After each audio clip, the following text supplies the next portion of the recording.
Good evening, good evening, good evening, good evening, good evening, good evening, good evening. Hello, everybody, and that was a really bad Stephen Fry impersonation on my part. It is Pseudo. Welcome to the Campfire. Welcome to the place where we talk about guilds and communities here on MMOBuff.TV. I have with me my typical co-host, the trolls with the mostest. I have the Screenager. Evening. I thought you were going slightly Germanic, not Stephen Fry on that, but anyway. I fail at accents. I fail at impersonations. It's great. And if I look down, hello to you, Blank. Why, hello, Josie. How are you today? I'm tall. You're short. And over to this glorious side, well, sort of down there, is the absolutely gorgeous Tasha Darke, who has joined us today as well. So say hello, my dear. Hello. And welcome to episode 7, the friendship rings. And no, we aren't talking about the rings that you make for your friends, but we'll get to that. First off, what do we normally do whenever we have a guest on the show? Blankspace. What do we normally do? We grill them. That's what we do. Yes.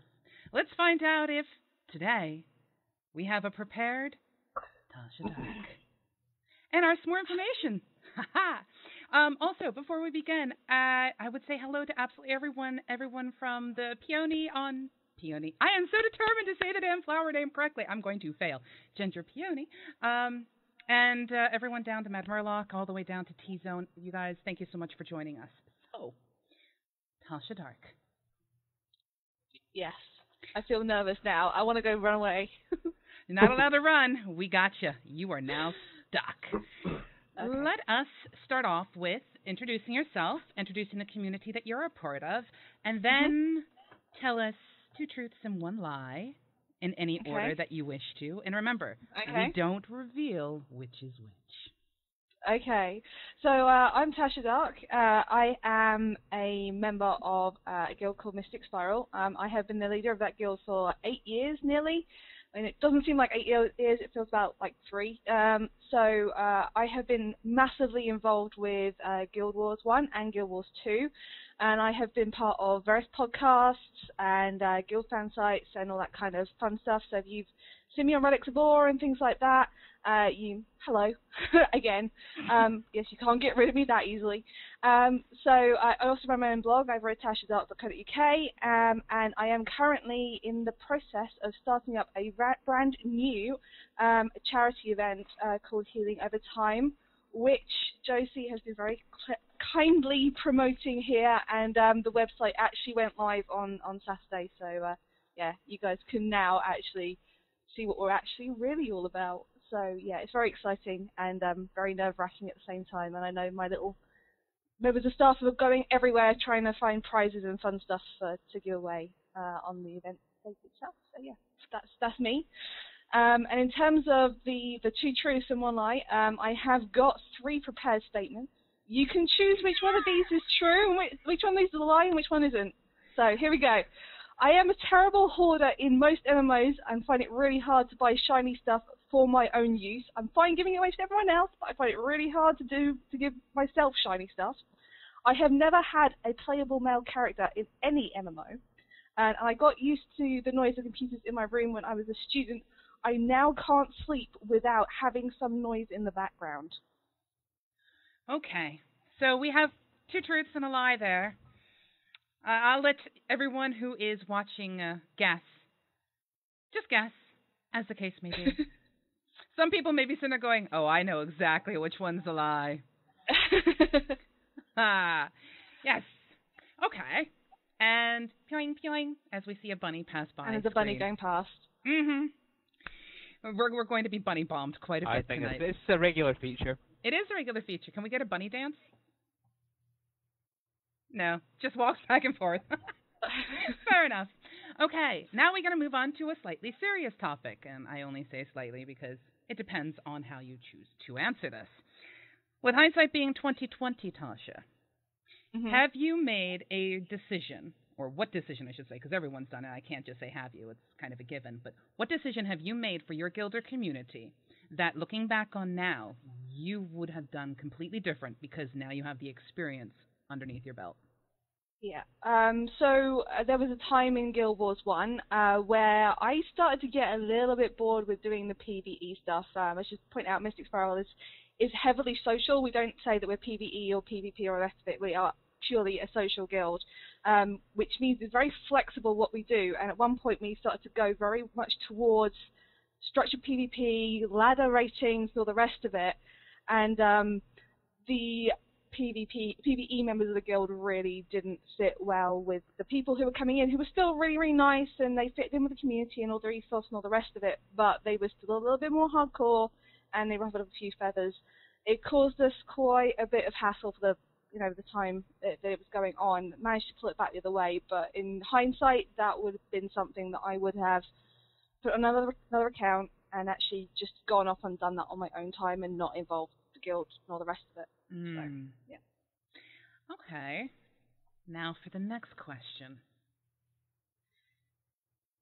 What, for you, is one of the most memorable experiences in your event/community life that has given you the greatest sense of accomplishment?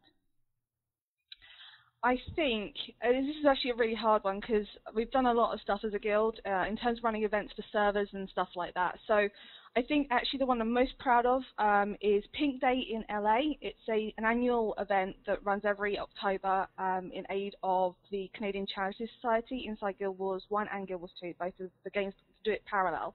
And this year my guild hosted one of the servers, which we did Pike & Square, and it involves not only collecting a whole load of prizes together to give away, but also running all the events. So you've got like this sort of big long document of all the stuff you've got to try and do, getting everyone to pull together to actually do it, and the kind of the feedback we got from the day itself was so great, and they raised a huge amount of money. So that's the thing that I'm most proud of, is getting everyone together on the same sort of stage and getting that kind of positive feedback was really, really good. Did you dance on stage?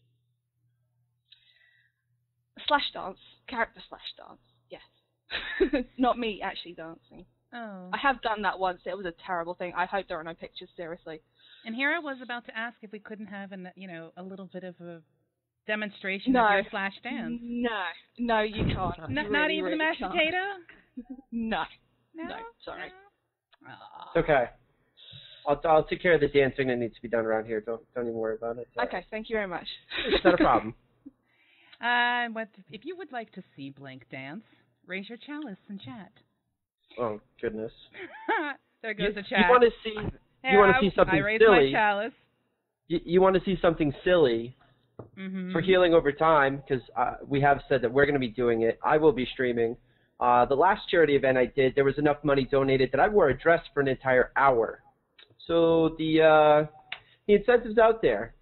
If the goodwill is there, the 0 F's given are here. So. Good. Nice, it's for the kids. Well done. Good catch. If it's for the kids, it's if it's for good the cause, kids, Blake will wear a dress. You heard it here first. This is breaking news.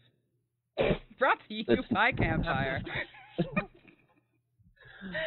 Okay, well, let's move on to the portion of our show known as the Survival Guide, where we sit and we tackle whatever issue it is, either that the guest brings or that we feel is topical with everything that is going on in the world, and we do our best to give our take on it so that you, whether you are a guild leader looking at starting a guild, looking at starting a community, looking to join one, can have an idea of how the people in power, quote-unquote power, think.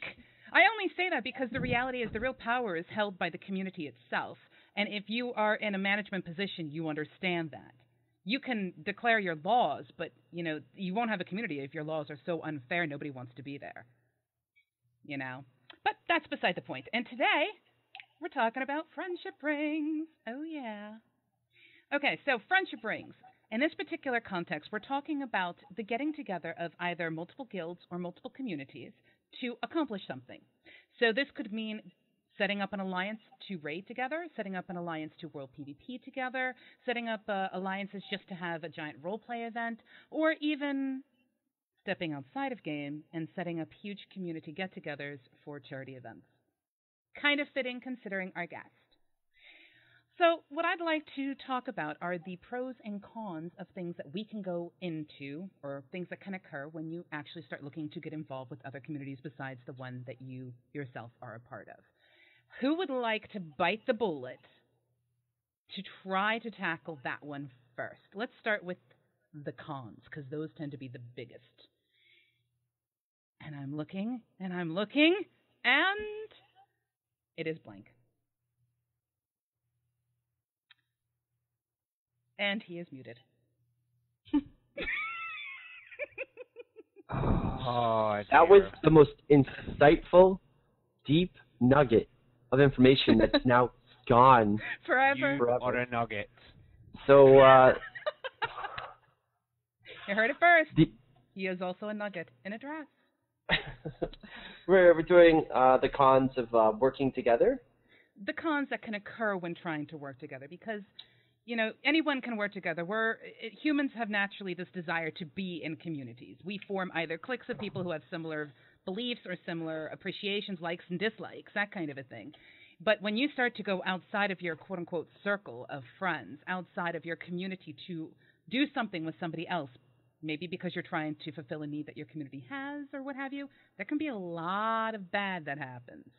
And let's talk about some of the bad that could occur and then nail how to fix some of those bads with some of the cons. Well, or pros. Gosh, get my terminology right. You wanted me to do the cons first, right? Yep. So, one of the problems that you find is you are in the community or guild you're in because they're like-minded. Stepping outside of that can be, hugely difficult. Mostly because, let's say you're, most of the time for me, I have to draw from my own personal experience, it's going to be, they're your competition. If I'm going to do a veteran dungeon or I'm looking to go do something in a game, I'm going to be running into people that are my competition. I don't want to be helping them out.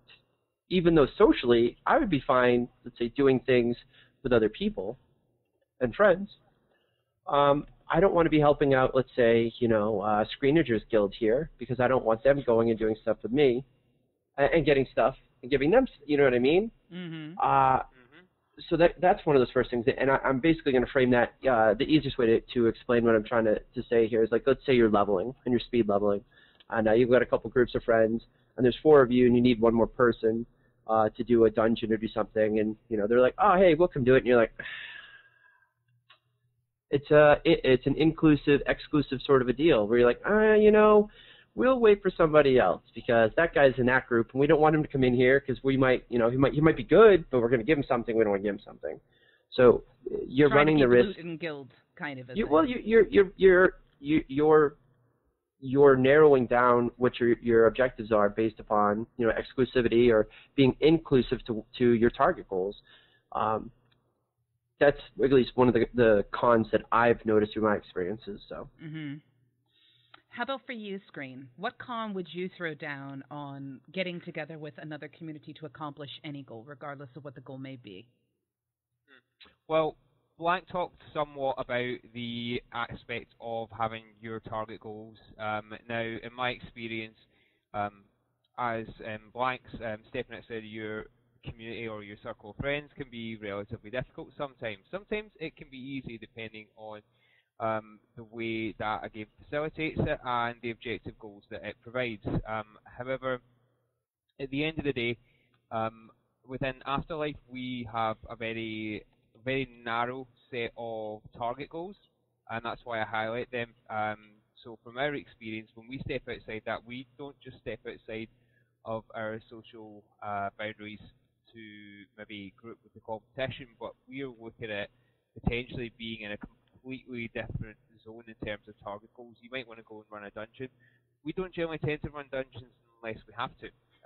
So we'll do it to facilitate PvP, but we won't necessarily do it if there's no PvP goal at the end of it. So going to run a purely PvE area of a game is something we would generally do. So I'm not just going to be stepping outside of my social circle to go and group with say some rivals that have a like-minded set of goals but want to achieve something to beat my guild.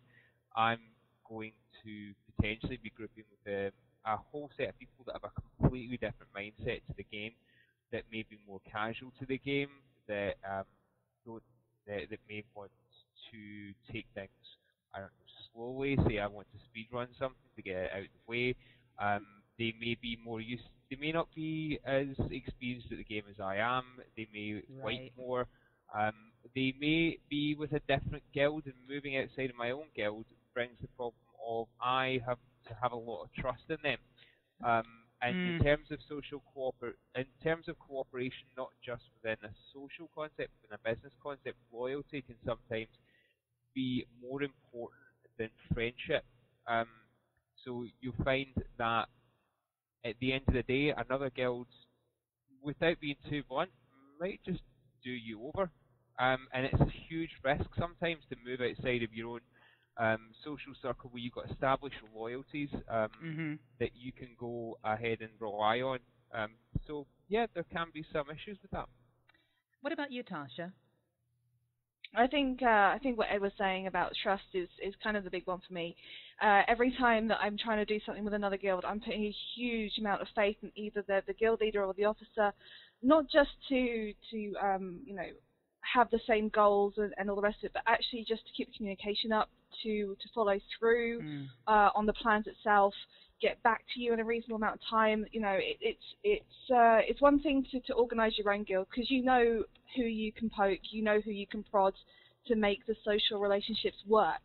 It's a different thing entirely when you're dealing essentially with the managers and the business leaders of the opposite guild. You know, you can't go to the person who's actually doing the work itself, because you haven't got any access to them. You don't know who they are. You have got no visibility.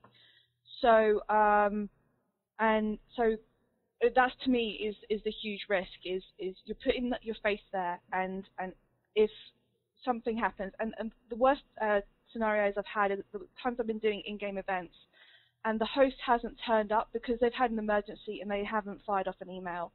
And if you just had a message, you could have sorted everything out, and then all of a sudden you're out on a limb and you don't know where anyone is, and you've got to try and cope with yourself. So the communication, for me, is a huge thing. Yeah, I think basically all of us can completely and utterly agree with trust being key. When you have a community, everyone understands what the goals are, what the culture is. You know, you're all together for a purpose and a reason. Trust is going to be a big one. I can totally accept the competition side of things. I remember very, very vividly way back in the day when I was a part of the larger guild that I ran, we would run things, and if it was like 3 o'clock in the morning and people were asleep and there was only 3 or 4 of you online, I still remember people in my ears over events saying, yeah, well, don't let them roll on anything. Make certain you need everything. And I'm sitting there going, no, what is wrong with you people? Because, you know, if someone is willing to help you, then they're willing to help you. The big one for me was when my guild wasn't as big, and I'd had a smaller guild, and we got together to run raids together. Now that got interesting because of trying to balance out who had access to what loot when loot did drop, who was actually going to run the raid, who was responsible for the different roles. That got complicated. It got really complicated. How we fixed it is we merged and became one guild.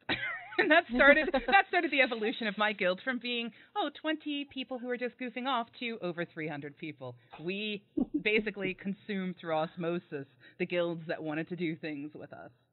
But yeah, I would know that guild merging isn't the only way to deal with inter-guild. No, it's not. Not in any way, shape, or form. It was a decision made based on a lot of what had occurred. Now, what I will do is I will state that, you know, we've talked about trust, we've talked about communication, we've talked about purpose. These 3 things working together can either work for you or against you. So obviously, what I would think is if you're going to do anything with another community, the very first thing you need to do is have a goal, period. And you need to agree on the goal. So there needs to be solid communication. I would think that we would also want to make certain that everyone understood what loyalty was. Because loyalty can be different for different people. I mean, some people will find it incredibly loyal if you're running around in an alliance group doing bosses where everyone gets 50% chance at loot. It's just whoever happens to roll wins. You know, some people will find that to be true, whereas others are like, no, we should implement a DKP system, or we should implement loot council, or whatever. but you need to understand what your particular version of loyalty is, and it needs to be kind of written out clearly. And obviously, you need to communicate. But we're not going to let poor Tasha communicate. Not about this topic. No, I'm going to ask her a very poignant question. You have put together multiple charity events.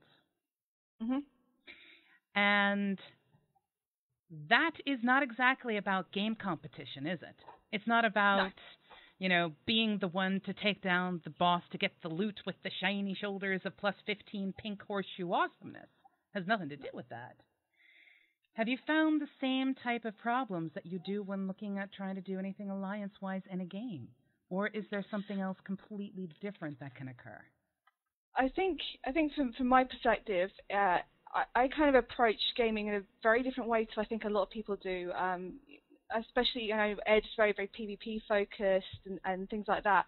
And I can completely respect it. For me, one of the major things that struck me when I first started MMO is how you have all these people who are online in the same space doing their own thing, and you know, there's so much untapped potential there. There's so many things that you can do together that you couldn't do on your own.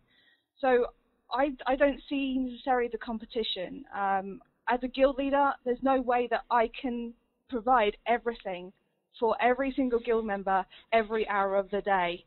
It's just and yet there are still people in guilds who believe that is the responsibility of the guild leadership. They still, for some reason, believe that the guild leadership, and while we are at your beck and call, we're not supposed to be at your beck and call on your time frame. Because no, then none of us would sleep. Yeah, and it's not just that. Small sore point for me.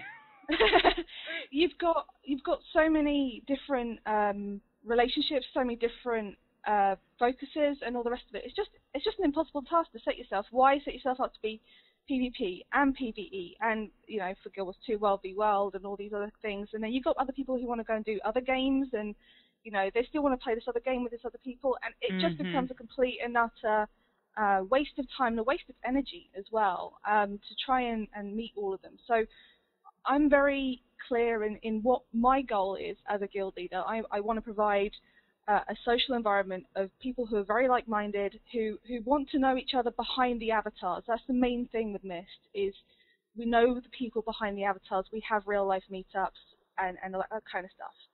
So that's my perspective on things, and that basically removes all the competition element from this hardcore dungeon guild, from this hardcore PvP guild, because what I see are people who are trying to do stuff, and we can accomplish more together than we could on our own.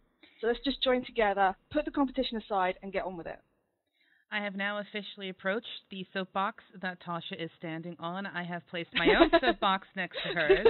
I am now standing atop of said soapbox, and I am going to state, competition, it can definitely be there, but when you actually remember that there are people behind the pixels, that's important, at least to me. Some communities don't care. Some communities have no care. It's a matter of what your pixel can bring to the game, and that's fine. But for me, I like to know the people behind the pixels. That's kind of how I function. So, but yes, lovely soapbox. It's very refreshing and pretty high up here. Okay, we've had quite a few questions coming in through the chat, and I'm going to let you speak in just a second, Blank. Some of the questions you guys are asking are about recruitment. We have actually covered recruitment before, but if you do have questions you specifically want us to ask about this episode, we will take them on board. One of the other things is if you have questions that you don't feel have been answered in previous episodes, go to MMOBuff.TV, and in the upper right-hand corner, click on Contact and send it in. And what I will do is I will pull together, probably for a 10th episode, an entire list of questions that have been asked that have not been answered, and we will answer them in a different style. And we'll probably do that every 10 episodes, so do keep that in mind. And yes, people... Are we looking at a quick-fire episode here? We will be looking at a quick-fire campfire episode for what quick fights that we can make out of it. Yes, absolutely. Okay. Go ahead, Blank. You were going to say something philosophical, something life-changing, something that we should all just hang on to your every word for. You totally should. I was just going to say, when it comes to charity events, I think competition can be a big driving factor. That's one of the things we put into ours. Where we played a bunch of free-to-play games, but we we challenged people left and right. We're like, listen, this is going to be difficult. This is going to be hard. However, it's rewarding as hell. Like, literally, I was like, if you hit, $2 grand at this time, I'm going to go put this dress on. I don't want to hear crying. I don't want to hear whining. Go do it. Make it happen. If you don't make it, you don't get it. And they made it happen. Like, competition has to be balanced for things like that because of the whole marketing and PR part of it. But I think that there's a nice balancing factor that can happen, especially when you're working, like, let's say we built an event in Guild Wars 2 around whoever could totally dominate an entire, world versus world map. And you donate to your team or whatever, and you did it for 24 hours. Like, that could be a lot of fun and could drive people to donate to different teams, but in the end, you're still donating to the same cause. Yeah, so there's a difference in competition between the kind of that you were talking about previously and the type you're talking about now. That's kind of friendly competition. You're all working towards the same goal.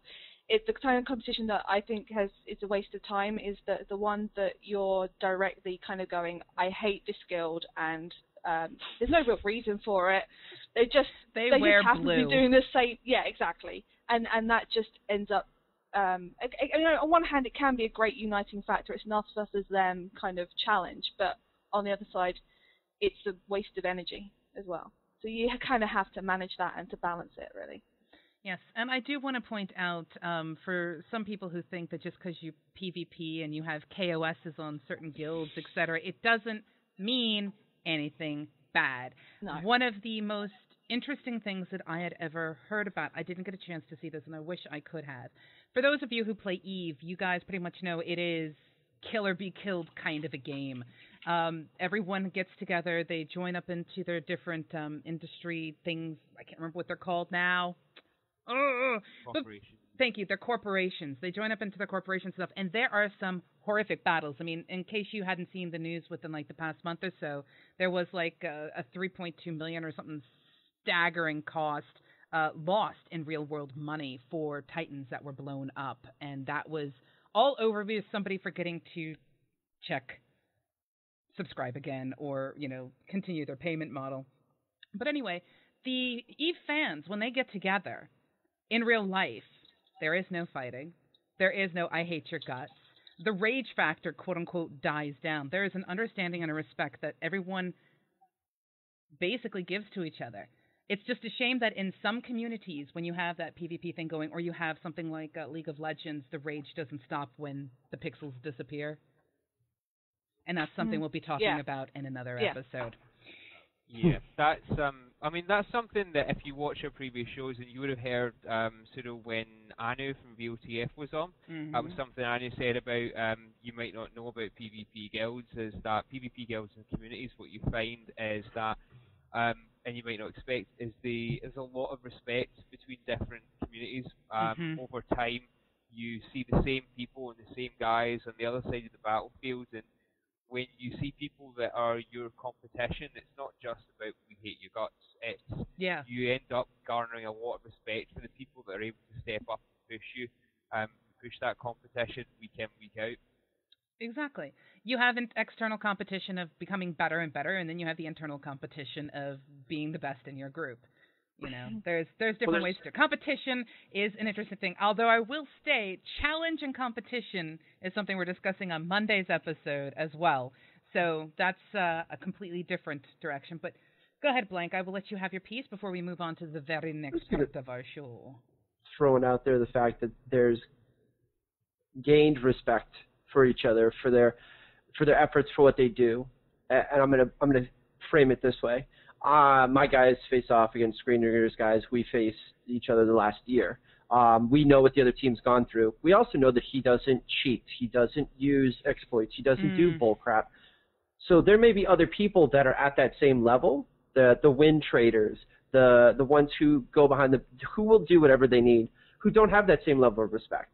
And I wanted to throw that out there because that is very much a thing, especially in the MMO scene, where it's like, I have respect for you for what you do. I respect for what you do within competition, but I don't care what you have achieved because it's actually false.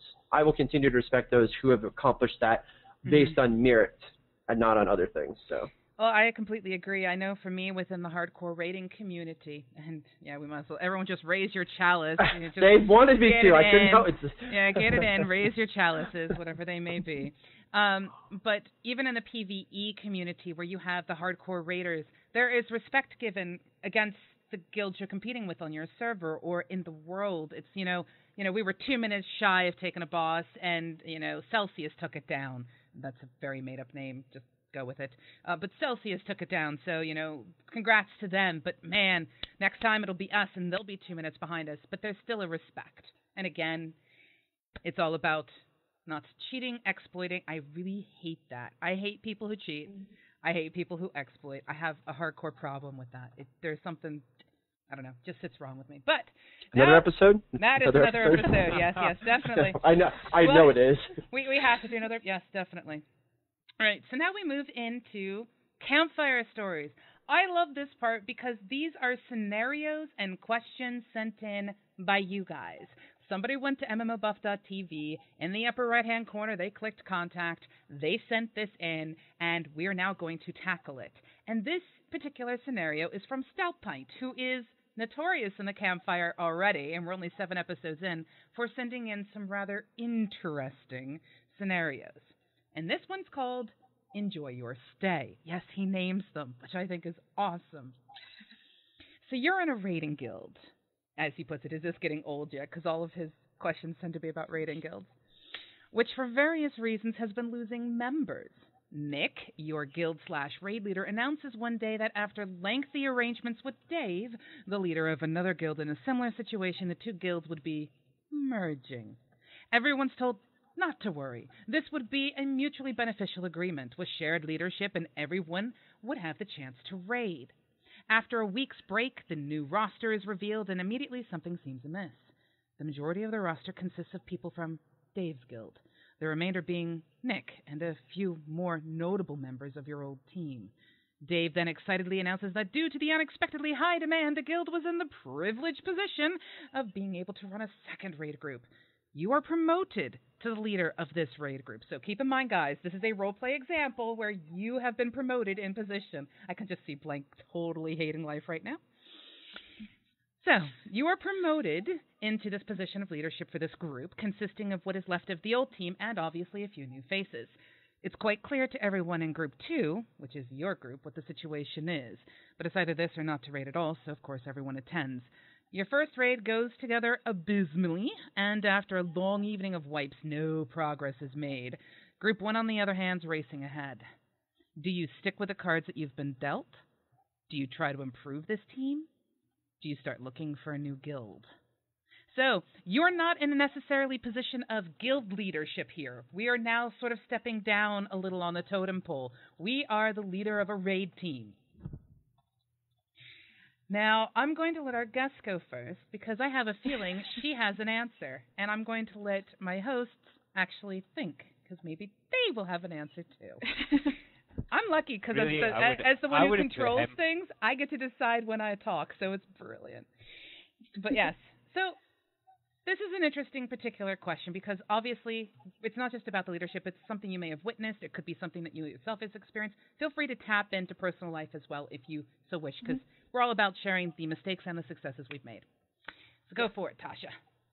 Okay, so the way I see it, you've kind of got some people that you already know, and you've got a bunch of people that you really don't, and you've kind of got a shared goal because, you know, you want to do this content. You're kind of doing it reluctantly. And I think this is where, you know, Blank's competition element comes in here. You kind of need to make the other group your competition. So you kind of need to make it that kind of friendly, sort of, we're going to beat them next time way. You need to unite everyone under the same banner. And I actually think that it requires actually trying to form some relationships with the people who are sort of new to you, and trying to break apart those tight circles and inject yourself and other people that you already know into them. Mergers are really tricky. I've actually taken on a few myself. My rule has generally been no more than 2 people from the new guild per week. You need to give people time to get used to not being with their friends and give them time and lots of events to attend as well, so they get to know the new people they're going to be with. And I think really that's one of the, well, it's the way that I found works for me, certainly. Every time I've seen a large merge like this, that people just kind of, they do that thing that they do in high school discos where you have the girls over one side and the boys over another side, and no one talks to each other and the situation doesn't change. So you kind of have to be that brave person who goes over the other side of the room and says hello. Would you like to dance? Yes, pretty much. Could you please dance then? No. Oh, come on, that was a brilliant lead-up to get you to actually dance. No. And here I thought you were setting it up for us. That was me drawing on my experience of horrible high school discos. Okay, that works. Okay. So for you, it's a matter of taking the team that you've been given, forming, quote-unquote, a new clique instead of letting old cliques survive, removing the boundary of you from the previous guild. It's now we're all the same guild, we're just now the same team, and then going up as a competitive measure against the current raid team. Sort of pull together the culture and the spirit of, woohoo, we may be group 2, but look at how far we can go because we're totally awesome. I think it's more a case of, if you try hard enough, we won't be group 2 anymore. Fair enough. I make a pun and she completely ignores it. I like her. She's great.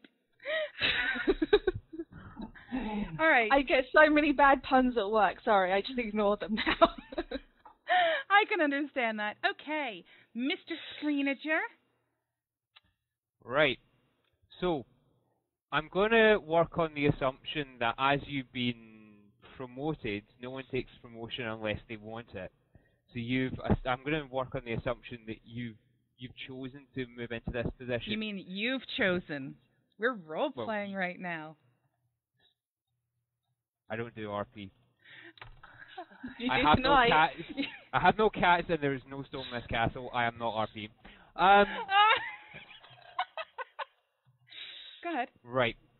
So I'm going to assume that you've chosen to be in this position. You want to be in charge of this raid group.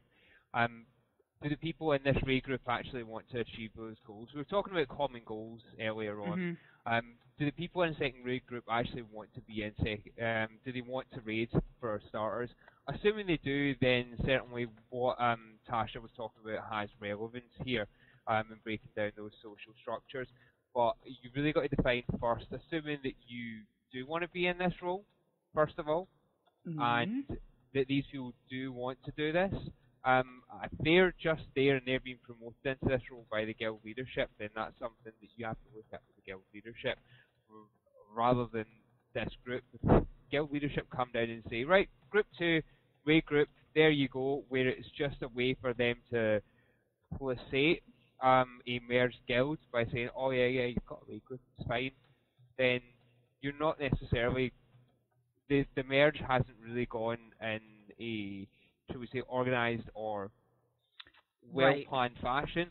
So there's a number of variables involved in that. Assuming that those are all true and they do want to raid, then certainly I would default to what Tasha's saying in her position. You just have to kind of take a step back from that and look at why that situation's come about, the second raid group's there, and why you're in that position in the first place. Cool. Now, Blank. First off, I just want to say, Stout Pint, I hope you are blushing because the things that you bring to us do make me smile. Feel free to bring more scenarios. That's a hint to anyone else who wants to compete with Stout Pint for scenarios to get on the show for us to have answered. Yay, thank you, T-Zone. I just wanted to say thank you to them. But yes, Blankspace, I know that you hate to roleplay. I know you do, but you're now in the lead of Group 2 in a team or guild. No, I'm not. You're not? Because if I was anybody, I'd be Nick. I wouldn't be Dave. Dave sucks. Because first of all, we're in a raiding guild that's losing members. Why is it losing members? Because obviously it has zero traction doing anything in this game. So Nick gets together with somebody else and says, hey, my group sucks. We've got some people that are good and a bunch of bad baggage. So why don't we put all the bad baggage over here? We'll put your bad baggage over here, and we'll go kick ass. Yeah, count it. So I'm now in charge of the bads. Like I'm supposed to be in charge of all the bads. Like and so I'm supposed to, and this is gonna get really bad real fast. So I'm supposed to take however many people, bunch of leftover non-curing baddies, and try to compete with the dream team that was put together. And this is a dream team of baddies anyways, because they weren't doing anything anyways. That is the worst thing I've ever heard, because you could try to compete with Group 1, but Group 1 already has people that they've picked out who potentially know how to self-critique, who know how to communicate, who are willing to put in the time, who are willing to do the spreadsheets, whatever it is they need to do to not suck. I've got people who are just showing up at raid time, picking their nose, doing whatever. So the question to me is, your first raid goes abysmally. Obviously, that's to be expected. And after all night of wiping, no progress is made because everybody has no shoulders. They don't know how to critique, whatever the issues are. And, of course, Group 1's doing well because they took all the good people who have these sort of skills and did some progress finally. So what do? Quit playing the game. That might be one of them. I could potentially go outside. I could get a new job or a new hobby. I love the extreme to which our Viking King, who does not role play, is taking this particular thing. That's interesting to me. I was thinking where we go from social guild leads to we've progressively got worse. It's like, thanks, Blank, for taking what I was trying to say subtly and just, smashing people in the face with your description. I guess my question is, why do they suck? I mean, really, do we actually know why they suck? Because you can teach bad people how to get better as long as they're actually paying attention. You can. That's exactly. I knew this was coming. I knew this was coming, Josie. You just hold it. Put your soapbox down. Just put it in your lap. Let me explain. The way this is written, I'm taking it in context very much. Nick, you guys are raiding, but you're not getting any traction. Normally, this is because what happens is it's poor recruitment, it's poor assessment, it's specific people are carrying, maybe you got a good tank, you don't have good healers, situational awareness, whatever. The leadership, I'm assuming, lots of assumption here to get to where I got, said, we've got some carriers, we've got some potential, we're going to take those who are big shoulders, we're going to take those who have potential, more potential, a risk versus reward, we're going to put them in a group with this other guy who's gone through his list, picked out those, cherry-picked them out, and said, okay, we know this is strong. We've put together our best bet, and the results were Group 1 went and smashed it. They weren't stuck anymore. That's the metric. They were stuck. Both of these groups were probably just sitting in the mud, and now they've knocked a couple bosses down. The group of people that are left over may have that want, but they're going to need a lot of training. You don't know how much they want to actually do it. Mm-hmm. So it turns into a very quick quagmire of like, oh, this stinks, we got left behind, we got this, we got that. When to me, again, as somebody who very much looks at players, their skill, potential, how much they're willing to learn, what they're really, how much they're actually, the effort they're willing to put in. For me, that's a lot of responsibility. I went from being on a team where I could have had potential and I got dumped. Maybe that was it. Maybe I was such a strong carrier, they said, role play wise, kiss my butt, that they were like, hey, this guy has big shoulders, we're going to have him do this team because maybe he has it in him. But that's a lot of responsibility to take. I don't care if it's 10 people, 9 other people into some place and help them work on their self-critique, their situational awareness, all the things that you need to be successful.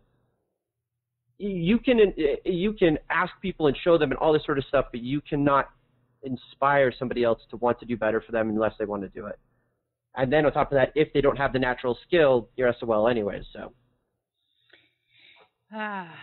And someone just let me know through the chat room that we have on MMOBuff, because Twitch can sometimes be weird. So if you want to go to it, it's MMOBuff.TV/chat. It is also on the Global Gamers Network for you who wish to join us. It is an IRC chat room. Mentioned, Tasha, that they absolutely agree with you, and that was Etrigan. So just so that you know, someone agrees with you out there. Now, for me... Just to point out, I don't think everyone can be better, because there are some people who will suck no matter what. But there are some people that you can make better with time. Oh, yeah. Oh, absolutely. And just to catch up with you, Pershiager, your question will actually be addressed in another episode when we tackle how to do proper guild mergers. Because they happen, and etc. So we will get to those questions as well. But yes, for me, if I was in this situation, I would be a bit concerned, mainly because nothing came down from management to tell me why I was picked in the first place.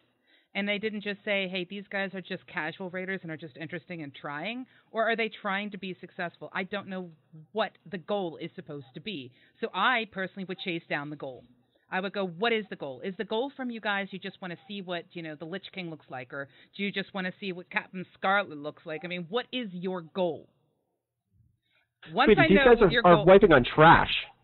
Hey, but see, that's just it. If their goal is just to actually walk in and go, la, la, la, look at us, we're doing this, I can actually enjoy that because I'm a social person, and sometimes that could be the thing. If my goal, however, personally was to be world first, etc., there would be obviously issues. But poor Blank. I think I just irritate Blank sometimes. No, it's not irritation. It's just like I look at it like you're like, where do you guys want to go? It's like I would love to play basketball with Michael Jordan. That shit is never going to happen because I am not biomechanically inclined to do so. It may not happen on a court of battle, so to speak, but it may happen at some charity competition. So don't let yourself down here. You may have a chance. But the thing is, you didn't specify under what conditions you wanted to play with him, did you? I'd like to see the Lich King this year. I'd like to see the Lich King before. I'd like to see him before he's retired with a beard. I mean, like. Old man Lich King. I know, he's like taking his helmet off. He's like, come on up to my knee. How are the grandkids doing? Oh, man. Okay, now did that go from London to like Brooklyn there over the course of it? Yes, it did. Let's see. Nevo Rage, we will be dealing with that particular question on how to actually start up successful raiding guilds. Believe me, that's actually in like one of the next 2 episodes coming up. So you get to hold off there for that one. Now I'm going to migrate us. I know. It's one of those things we have to move. Crashly swift forward. Did we not have a whole show on that last week? We did. I'll learn. I promise. Anyway, we move on to Trailblazers. Trailblazers is where we let the guest who has joined us on this show pick a community, a website, talk about their own guild, even if they're recruiting. We basically let them take a little bit of time and promote something that they feel is worth promoting. So what I am going to do is sit back, smile, and let our gorgeous Tasha happily lead us into trailblazing. And please, reveal to us today's Trailblazer. So my Trailblazer today is a website called Feverbee. It is feverbee.com if you want to go check it out. It is an online community resource. It's actually designed for professional community managers, but there is a whole wealth of information there that can be applied just as easily into the guild space and all the rest of it. One of the most useful parts of this site is actually the resources. So if you go to the resources page on that website, there is a list of basically your how to build a community on there.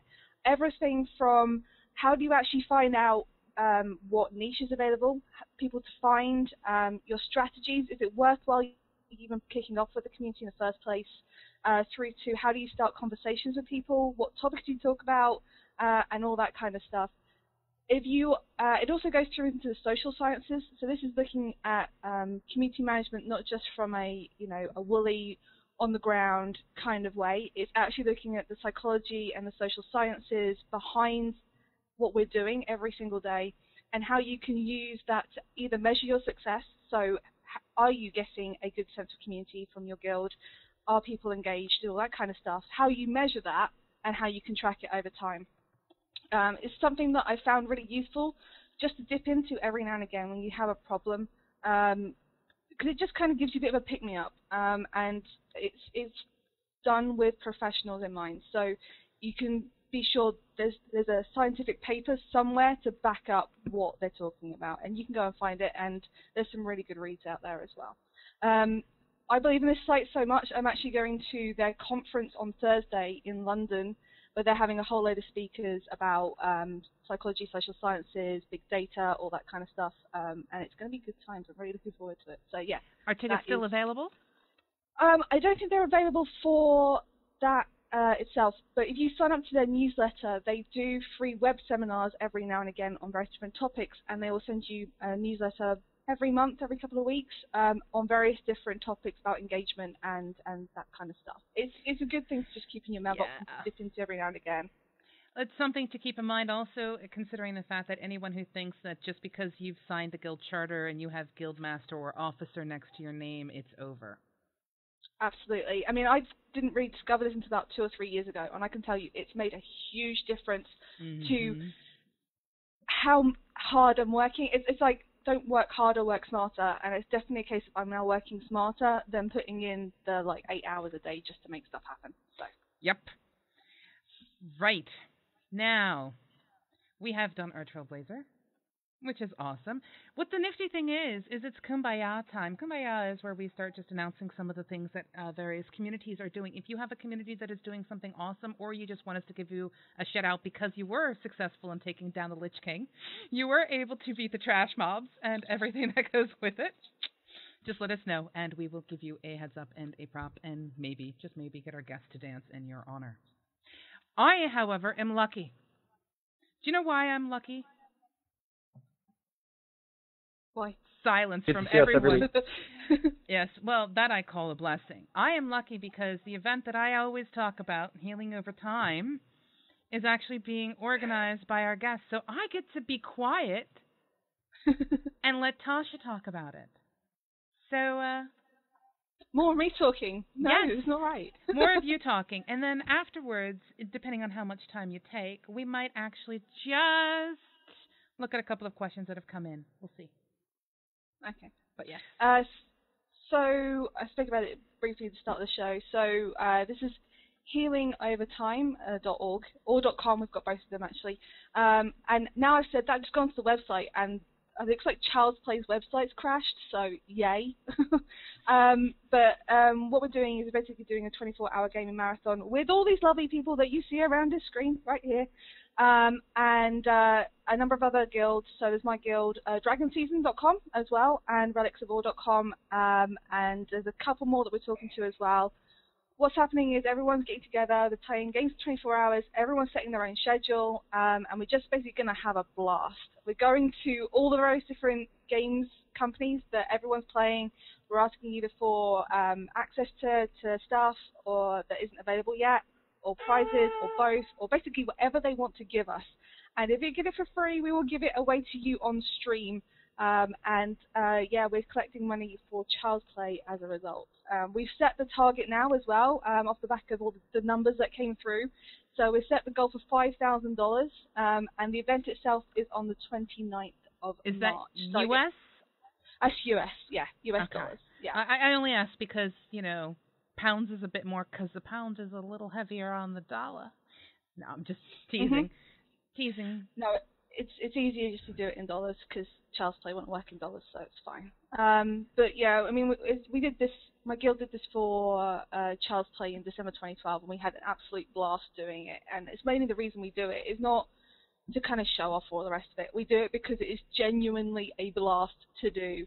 I cannot say how much fun it is to choose the hardest dungeon in the game and then decide to do it at 4 o'clock in the morning when everyone is tired and everyone has basically had enough drink, and you are trying to do this hardcore dungeon. It's just an absolute riot. It really is. I'm opening my camera. There we go. So yeah. And also, you know, you get to raise the money as well, which is always good. So. Oh God, yeah, it's all about raising those monies.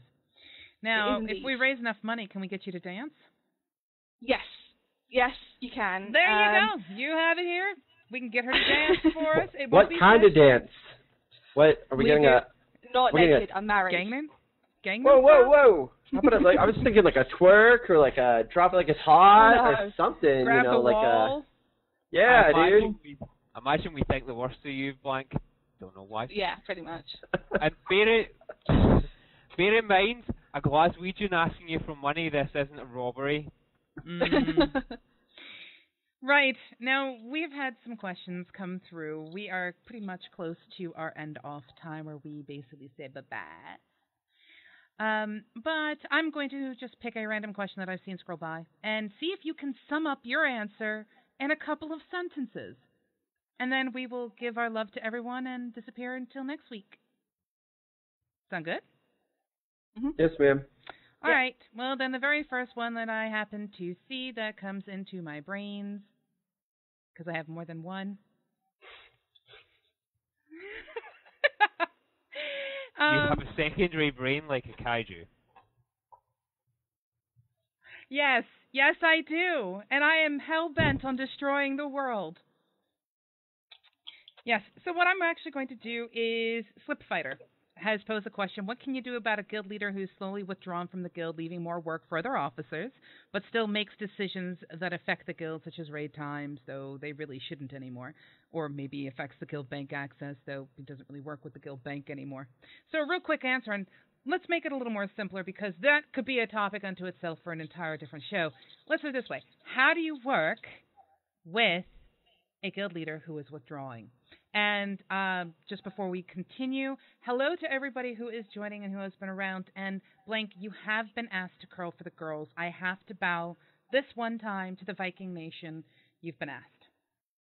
So wait, you have been asked to curl for the while girls. While you guys are answering questions, I have to work out? Oh you my have God. to curl for the girls. Yep. All right. Gotta dance for Mama Josie. Hold on. Mama Josie. So while you answer the questions, yes, I'm just going to show off like a piece of meat. It's all right. Don't worry about it, guys. Go ahead. Well, if you turn just right, it almost looks like I'm the one pumping the iron because of the way things are cut. So hold on. Let me wait. This way. And if I lower myself down just a little, look at me pump. Oh yeah. Oh yeah. Oh, can't show my hands. Oh yeah. Shoot. Even mouse. Work. Anyway, go ahead. Answer your questions. There's our quick bite. No, stop it. Abuse. Okay, Screen. Quickly, how would you deal with someone who is a guild leader who is withdrawing from the guild? All right. Well, how does a business deal with a chairman of a board that they don't have any confidence in anymore? That doesn't turn up for work. End of the day.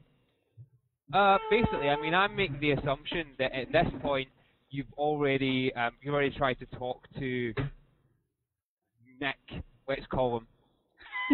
At this point, if you talk to Nick and he's just pulling the same crap as he was before, then frankly, you have to treat it the same way as a business would. You've got a guild council or guild leaders or guild officers there for a reason. So at that point, take your lead from business. Okay. And what about you, Tasha?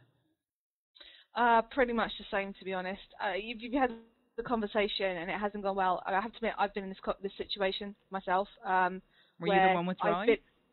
No, I was the officer, and the guild leader started doing, if I can be quote unquote, and I had. Thanks, Tasha.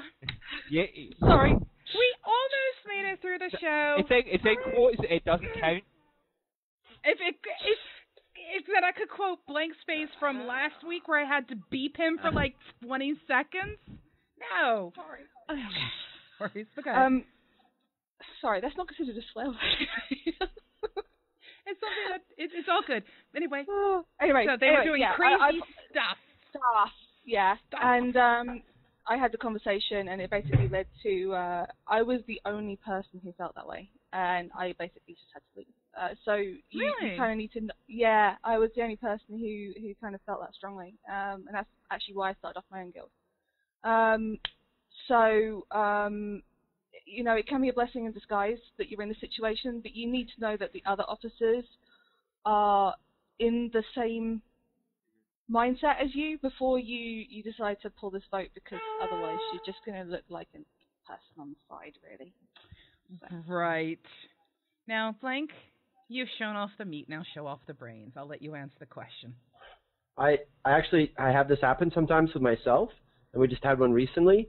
I keep as transparent of a document as I can internally, because sometimes people will be like, wow, it seems like, you know, our leader's not around. And then I have this well-written up thing where I'm like, this is my day. This is when I get up. This is when I have breakfast. This is when I drop my daughter off. This is when I go here. Like, literally.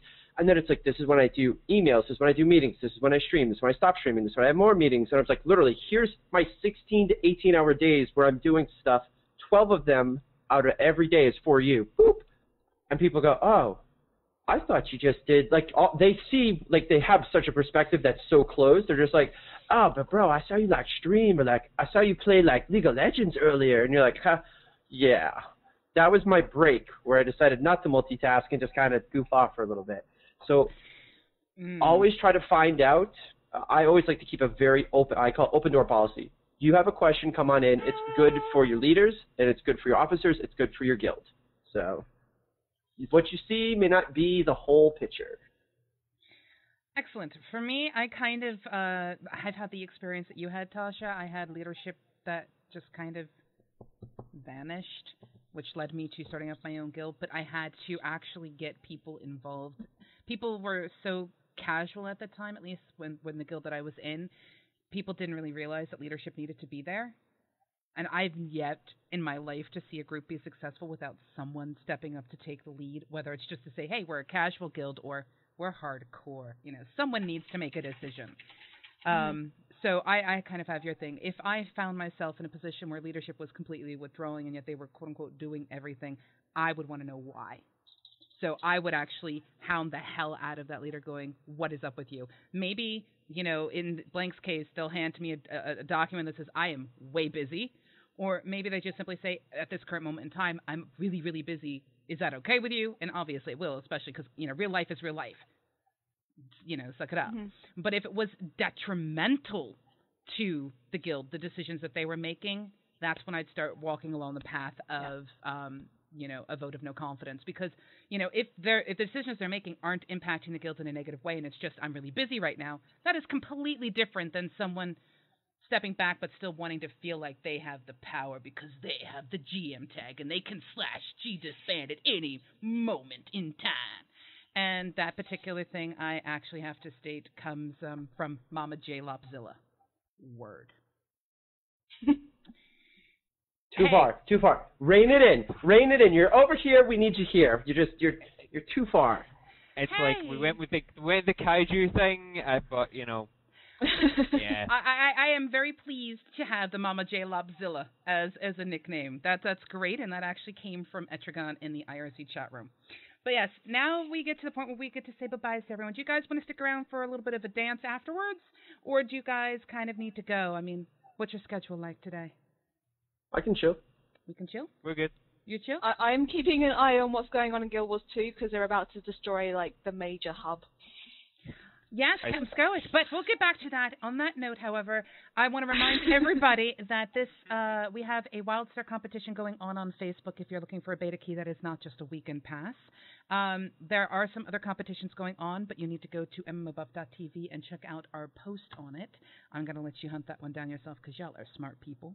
You don't need me guiding you everywhere. I will state tomorrow's top draw has Marshmallows, who has just recently started writing a blog for us. For those of you who ever wanted to step into the mind of one of our chat moderators, a.k.a. Marshmallow, and one of our hosts, you really need to go read The Lost and the Harrowing Marsh. My mind is blown away. That's all I will say. You definitely need to check it out. But anyway, and then obviously this Friday's Cosmotronic, and there may or may not be some beta keys out too. Just saying. But on that note, I say thank you very much, you lovely Tasha. You. Thank you so much for joining us. Thank you very much for having me. Hopefully we can have you back again. Yes, yes? Yes, absolutely. If you will have me back after I ruined your show. You have not ruined our show. You came prepared and you made them think. Excellent. Good. However, you did curse, so I will have to deduct from your brownie points. Yeah. Blank, if you want to go ahead and say Yilbaz. Thanks for stopping by. I hope you enjoyed both your meat and your brains. It's like your steak and potatoes, I guess, around here. And hopefully we'll see you guys and girls next week while we sit around and hopefully get another guest that was as informed as our sisters. Yes. And we will be right back, by the way, after we say bye-bye to Screen, just so that we can have our post show, which is only for people who show up live. We do not keep it recorded for people on YouTube. So if you're watching this on YouTube, I am very sorry. Mr. Screen! We're not sorry, people on YouTube. Turn up. Bye. And that is how you say bye-bye if you happen to be Screen. And this is obviously Mama J Lobzilla saying Doodle Pip. Hey everyone, Pseudo here. Thanks for watching episode 7 of The Campfire with our guest, Tasha Darke. If you enjoyed watching, please click like and share it with others. If you have any questions or comments for us, leave them below. Not only do we read them all, but I love engaging in discourse with our viewers. Remember to subscribe. Doodle pip.